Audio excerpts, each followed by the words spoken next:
ISKCON પ્લેટિનમની આગમાં એકનું મોત. એમ અને એન બ્લોક જોઈન્ટ હોવાને કારણે મોટી જાનહાનિ ટળી. બચી ગયેલા લોકોએ કહ્યું, ધુમાડાને કારણે કંઈ દેખાતું જ નહોતું. ભૂતિયા શિક્ષકો બાદ ભૂતિયા રાશન સંચાલકો પર તવાઈ. રાજ્યમાં આજથી મૂળ રાશન શોપના સંચાલક જ બાયોમેટ્રિક થંબ આપી લોગિન કરી શકશે. રાશન કાર્ડ ધારકોએ હવે ધક્કા ખાવા નહીં પડે.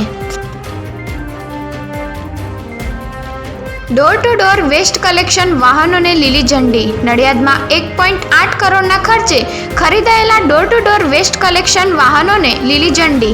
ધારાસભ્ય નગરજનોને કચરો ગમે ત્યાં ન ફેંકવા અપીલ કરી.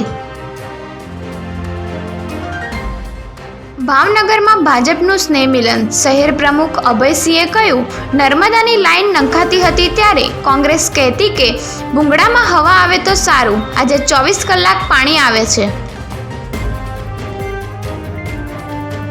બાંગ્લાદેશમાં 15,000 આપો ને ગેરકાયદે ભારતમાં ઘૂસો.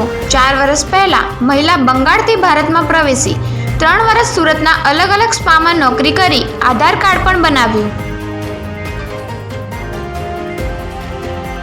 શિવપૂજા કોમ્પ્લેક્સ અગ્નિકાંડ. 3 વર્ષથી માલિક બદલાઈ ગયા છતાં જૂના ભાડા કરારથી જીમ સ્પા ચાલતા. પેટા ભાડુઆત પણ રાખી લેવાયા. આજે મિલકત માલિકનો જવાબ લેવાશે.